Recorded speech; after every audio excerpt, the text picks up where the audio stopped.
Hello students, तो आज से स्टार्ट करते हैं क्लास 8 का second chapter, that is the invisible living world beyond our naked eyes. हमारी जो ह्यूमन आइज़ है ना स्टूडेंट्स, वो कुछ लिमिट तक ही चीज़ों को देख पाती है, बहुत छोटे ऑब्जेक्ट्स को हम देख नहीं पाते। इसकी वजह से जो माइक्रो ऑर्गेनिजम्स का वर्ल्ड है वो काफ़ी टाइम तक हमारे लिए हिडन ही रहा, पर अब वो ऐसा नहीं है। कैसे, इस चीज़ को आगे हम फर्दर जानेंगे। तो स्टूडेंट्स, इस हिडन वर्ल्ड को समझना बहुत ज़रूरी है क्योंकि वो हमारी लाइफ से बहुत ज़्यादा इंटरकनेक्टेड है। उसके कुछ बेनिफिट्स भी हैं माइक्रो ऑर्गेनिजम्स के, और कुछ हार्मफुल इम्पैक्ट्स भी हैं। सो चलिए स्टार्ट करते हैं उन्हें स्टडी करना। सो जो ये ह्यूमन आइज़ है, इसकी लिमिटेशन होने की वजह से बहुत टाइम तक ये वर्ल्ड हिडन रहा, ठीक है। पर एक बार एक साइंटिस्ट ने ऑब्ज़र्व किया कि जो कर्व्ड पीस ऑफ ग्लास है, उससे अगर हम किसी चीज़ को देखते हैं तो हमें स्मॉलर थिंग्स बिगर अपीयर होती है।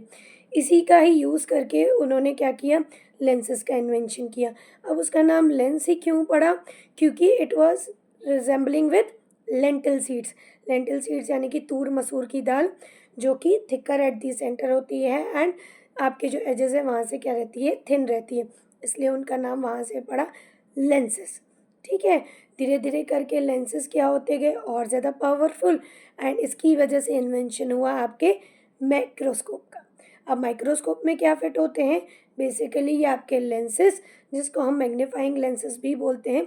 मैग्नीफाइंग क्यों, क्योंकि वो इमेजेस को बड़ा करता है, मैग्नीफाई करता है, ठीक है। मैग्नीफिकेशन इज़ नथिंग बट क्या, making the things bigger than it's normal size, ठीक है, ताकि हम उसकी डिटेल में स्टडी कर पाएँ, ठीक है। तो माइक्रोस्कोप का इन्वेंशन हुआ। माइक्रोस्कोप के इन्वेंशन की वजह से बहुत ज़्यादा चीज़ें स्टडी करना becomes very very easy for us. जो कि टाइनी ऑब्जेक्ट्स हमें पहले नहीं दिखते थे, या दिखते भी थे तो क्लियरली विजिबल नहीं होते थे, तो उनकी डिटेल स्टडी करना वॉज लिटिल बिट इम्प्रैक्टिकल। तो अब क्योंकि माइक्रोस्कोप इन्वेंट हो चुका है, तो हम उसकी स्टडी डिटेल में कर पा रहे थे। तो हुआ क्या स्टूडेंट्स, धीरे धीरे करके क्या हुआ, एक साइंटिस्ट था जिसका नाम था रॉबर्ट हुक। इन अराउंड 1665 के आसपास उसने क्या किया, ट्री की जो बाक रहती है उसकी क्या लिया, एक छोटा सा पीस ले लिया, कट कर लिया, एंड उस ट्री की जो बाक को क्या कर दिया, माइक्रोस्कोप के अंदर देखा। तो उसने क्या चीज़ ऑब्जर्व की स्टूडेंट्स, ही ऑब्जर्व्ड डेड सेल्स। अब सेल्स क्या है, इसने क्या देखा कि जब उसने बाक ऑफ अ ट्री को रखा मैग्नीफाइंग लेंस के नीचे माइक्रोस्कोप के under, what he has observe, little little compartment, छोटे छोटे छोटे छोटे छोटे छोटे कंपार्टमेंट्स बने हुए थे, और उन लिटिल कंपार्टमेंट्स वो रिजेंबल कर रहे थे हनीकॉम स्ट्रक्चर के जैसे। जो मधुमक्खी का छत्ता रहता है ना, उसमें भी टाइनी टाइनी कंपार्टमेंट्स रहते हैं, उसके जैसे वो रिजेंबल कर रहा था। इसकी वजह से उसने उसके हर एक पर्टिकुलर कंपार्टमेंट का नाम दिया cell, and it was the first scientist जिसने द टर्म सेल यूज़ किया था। He was the first scientist to study about the cells. But याद रखना स्टूडेंट्स, उसने जो सेल स्टडी किए थे वो डेड सेल्स थे, क्योंकि उसने बोला था I am using the dead कॉक सेल्स, ठीक है। तो वो जो डेड कॉक सेल्स हैं उसको उसने माइक्रोस्कोप में रखा था, ठीक है, एंड जो लिटिल कंपार्टमेंट्स थे उसका नाम क्या रखा था उसने, सेल्स, ठीक है स्टूडेंट्स।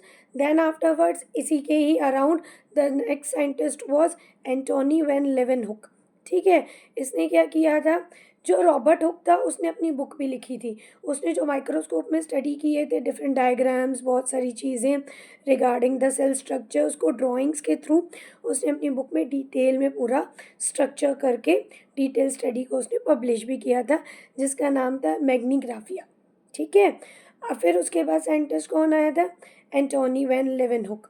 वो उसने क्या किया था, उसने he was the first scientist जिसने स्टडी किए थे लिविंग सेल्स को, ठीक है, and it was also known as father of microbiology, ठीक है। उसने क्या किया था, सबसे पहले क्या किया था, उसने लिविंग सेल्स को स्टडी किया था। He was the first scientist जिसने बैक्टीरिया सेल्स को भी स्टडी किया था, रेड ब्लड सेल्स जो हमारी बॉडी के अंदर रेड ब्लड सेल्स होते हैं उन्हें भी स्टडी किया था, ठीक है। सो ये सारी की सारी स्टडीज़ जो थी वो किसने की थी, एंटोनी वैन लेवेनहुक ने की थी। तो सेल के बारे में फिर धीरे धीरे करके और स्टडीज़ होना स्टार्ट हो गई, माइक्रोस्कोप में और ज़्यादा स्टडीज़ डिटेल में होने लगी, ठीक है। तो अब अगर हमें सेल के बारे में स्टडी करना है तो एक एक्टिविटी करते हैं। उस एक्टिविटी में हम क्या करेंगे स्टूडेंट्स, हम लोग क्या करेंगे, सेल के बारे में डिटेल स्टडी करेंगे, बट आप इस एक्टिविटी को माइक्रोस्कोप की हेल्प से ही कर पाओगे. So you have to do it in a school. In your school you will easily find microscope. ठीक है. तो हम क्या करने वाले हैं, जो अनियन है, अनियन पील का यूज़ करने वाले हैं टू स्टडी दी सेल्स. ठीक है. अब अनियन पील क्या होता है? अनियन पील कुछ नहीं है. आप अनियन को आधा काटो. अनियन पील मतलब अनियन का छिलका नहीं. ठीक है. अनियन को आधा काटो. एक पतली सी फिल्म आपको दिखेगी. ठीक है. थिन ट्रांसपेरेंट फिल्म दिखती है जो कि अनियन के लेयर्स में रहती है, इन बिटवीन द लेयर्स रहती है. उसे जेंटली उठाना है. ठीक है. उसे ट्रांसपेरेंट ग्लास के पीस ऑफ ग्लास पे रखना है. ठीक है. फिर हम उस पर क्या डालेंगे? कलर्ड डाई, जिसका नाम है सेफ्रलिन. हम इस कलर डाई को क्यों यूज़ कर रहे हैं? हम डायरेक्ट भी तो स्टडी कर सकते हैं स्टूडेंट्स, बट हम जब ये कलर डाई डालेंगे तो उसके अंदर के जितनी भी चीज़ें हैं वो क्या हो जाएगी? विजिबल हो जाएगी. ठीक है. तो हम क्या करेंगे स्टूडेंट्स, उसके अंदर हम लोग डालेंगे colour dye which will be red colour dye, जिसका नाम है safranin, which will make it a little pinkish colour. ठीक है. Then what will do, we will wash that. ठीक है. ताकि जो एक्स्ट्रा स्ट्रेन है वो निकल जाए. उसके बाद हम उसमें क्या डालेंगे? Will put a glycerine into it. Glycerine drops क्या करेंगे? ग्लिसरीन ड्रॉप्स दो काम करेंगे. पहले तो उसे ड्राई होने से बचाएंगे, जो उसके सेल्स है, because we are studying the living cells, तो उसे ड्राई होने से बचाएंगे. Second most important thing, it will give the proper moisture first. Second most important thing, it will give you a better clarity. जब आप उसे देखोगे माइक्रोस्कोप के अंदर तो it will give you clear visibility. ठीक है. ग्लिसरीन क्या होता है? एक ट्रांसपेरेंट कलर का लिक्विड होता है एंड थोड़ा सा थिक कलर का लिक्विड होता है, and it will give you a clarity purpose and आपका मॉइस्चर पर्पस को भी वो सॉल्व करेगा. आफ्टर दैट आप क्या करोगे? उसके ऊपर रखोगे कवर स्लिप को. कवर स्लिप भी किसकी होती है? ग्लास की ही बनी हुई होती है. अभी तो आजकल मार्केट में प्लास्टिक की भी कवर स्लिप्स आती है which will give you the same clarity. ठीक है. कवर स्लिप क्यों रख रहे हैं? ताकि सेल्स जो है वो इधर उधर नहीं हो जाए, सेम प्लेस पे क्या रहे, स्टिक्ड रहे. ठीक है. तो कवर स्लिप लगा दी. अभी आपकी स्लाइड क्या हो गई? Ready to see it in a microscope. हम जब उसे माइक्रोस्कोप पे देखते हैं हम क्या चीज़ देख रहे हैं? चलो देखते हैं. When we observe that slide under a microscope, आप देखोगे कि आपको ना कंपार्टमेंट टाइप स्ट्रक्चर दिखेगा विच इज़ नियरली रेक्टेंगुलर. ठीक है.